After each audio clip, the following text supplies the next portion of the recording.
जयकारा बोल मेरे श्री गुरु महाराज की जय। जय सच्चिदानंद। संत मिलन को जाइए तज माया अभिमान, जितने जितने पग चलो सो सो यज्ञ समान। कितना सुंदर संदेश है भक्ति की राह पर चलने वालों के लिए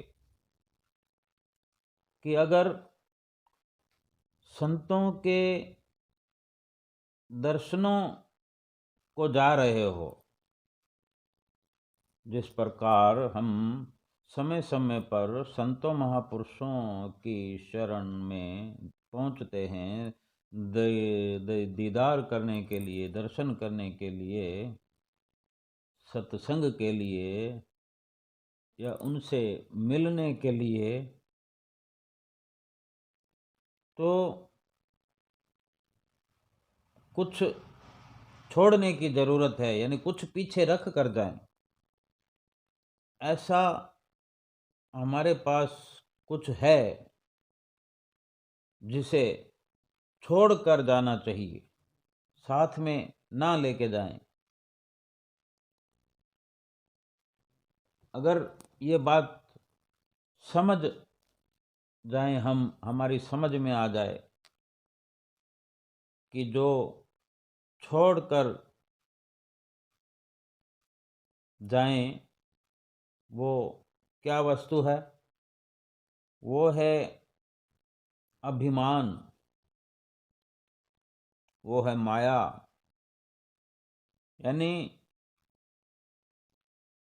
अहम भाव को रख करके या छोड़ करके या इनसे निर्लेप होकर संतों के सत्संग में पहुँचें, उनके दर्शनों पर पहुँचें,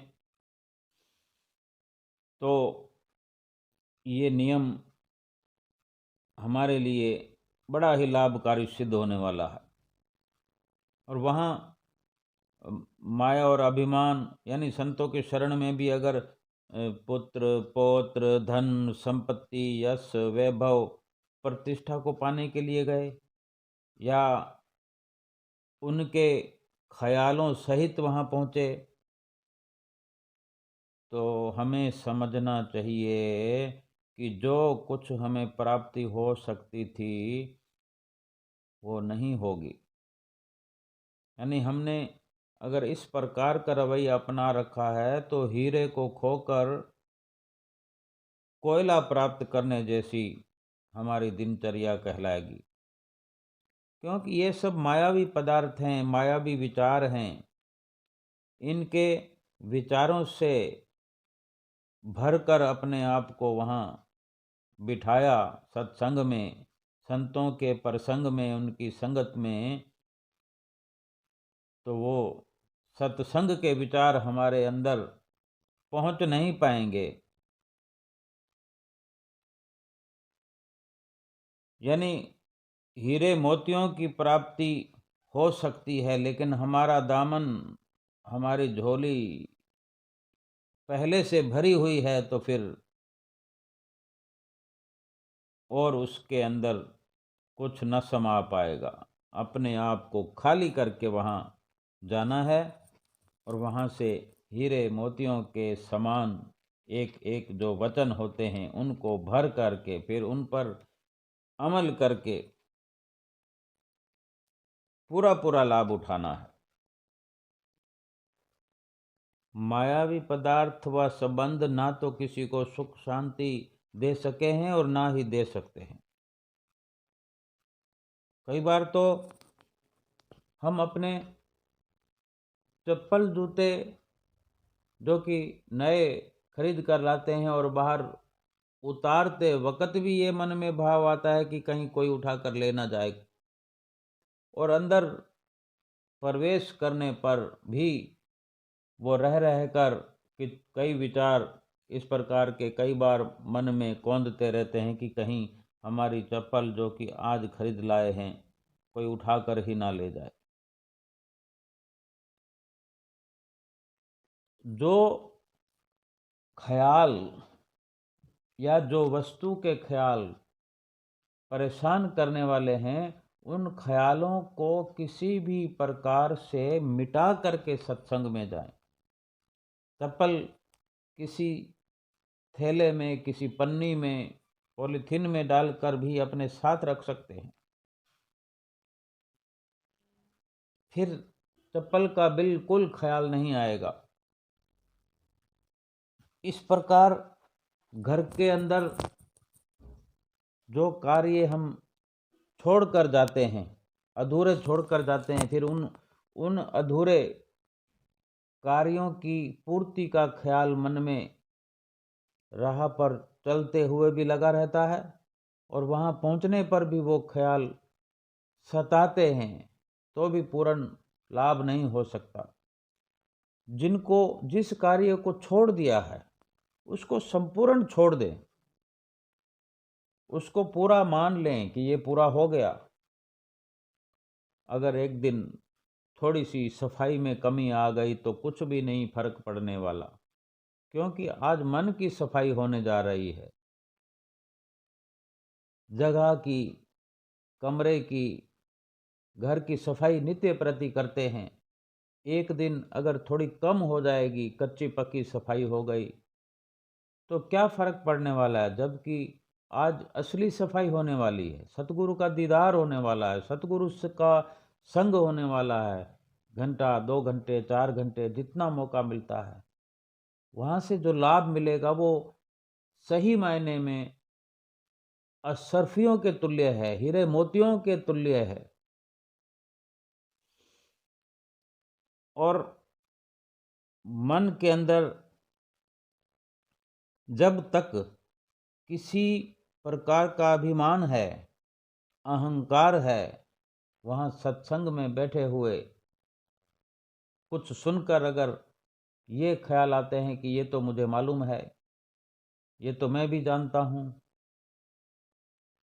जानने से नहीं होता, अमल करने से होता है। अगर जो हम जानते हैं उसी पर आज फिर से सतगुरुदेव महाराज जी, महापुरुष, फिर से प्रकाश डाल रहे हैं, तो आज फिर से एक संकल्प हमें लेना चाहिए कि मैं अब तक नहीं कर पाया, लेकिन आज मैं ये गांठ पल्ले बांध लेता हूँ कि मैं आज इन वचनों पर अवश्य अमल करूँगा।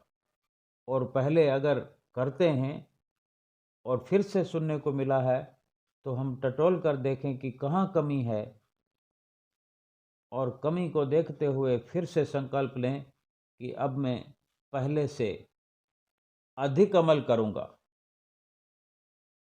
1.5 गुना करूँगा, 2 गुना करूँगा, सवाया करूँगा।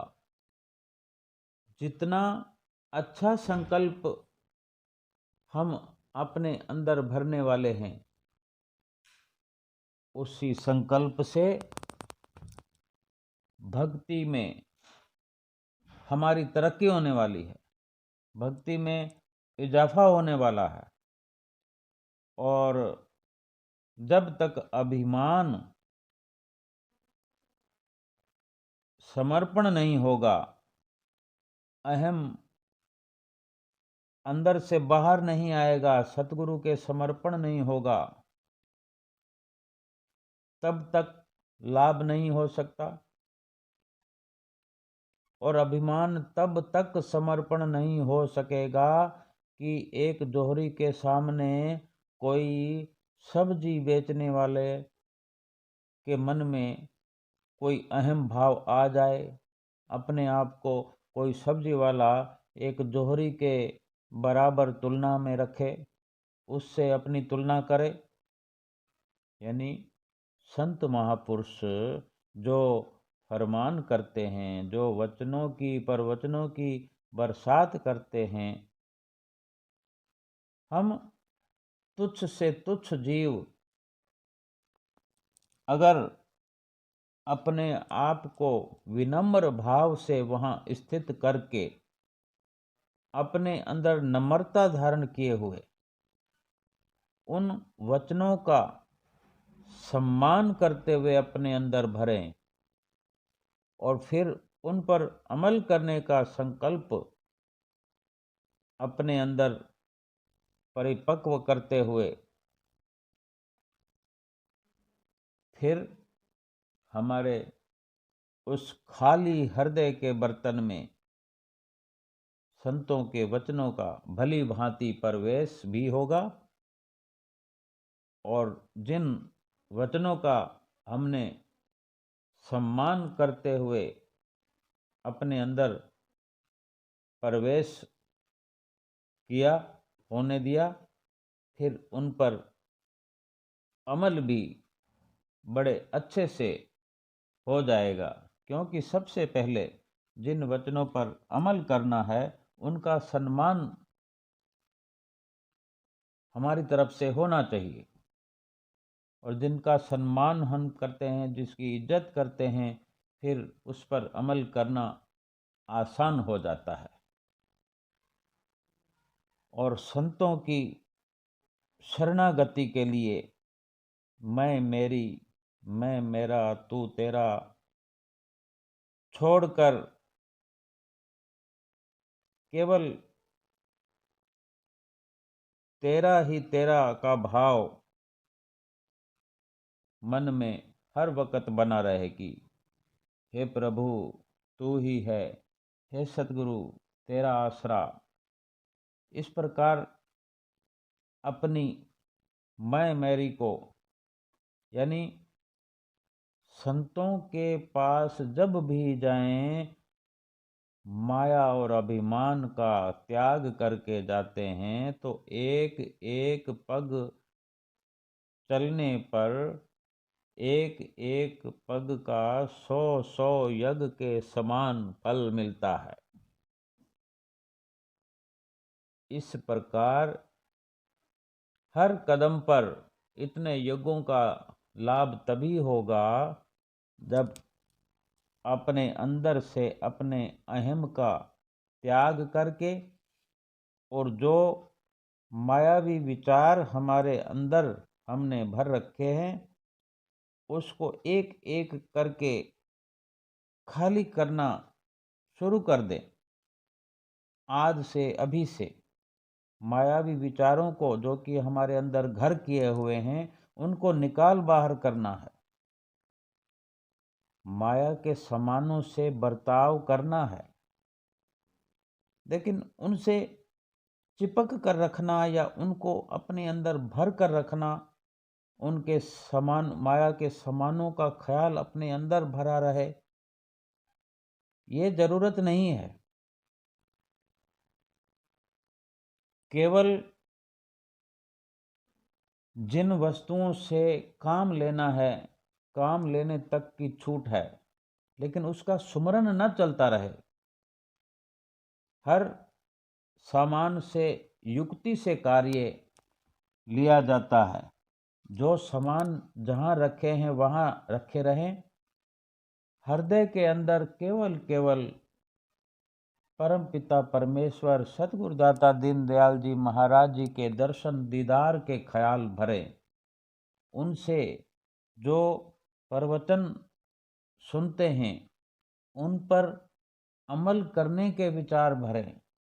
उनसे तो भक्ति की याचना करने वाले विचार भरें, क्योंकि हृदय जो है वो सतगुरु के लिए है, सतगुरु के बख्शे हुए नाम को भरने के लिए, सतगुरु के बख्शे हुए नाम पर, वचनों पर, सत्संग पर अमल करने के लिए है। बाकी सारी दुनिया के सामान जो हैं जहाँ पड़े हैं वहीं पर ठीक है।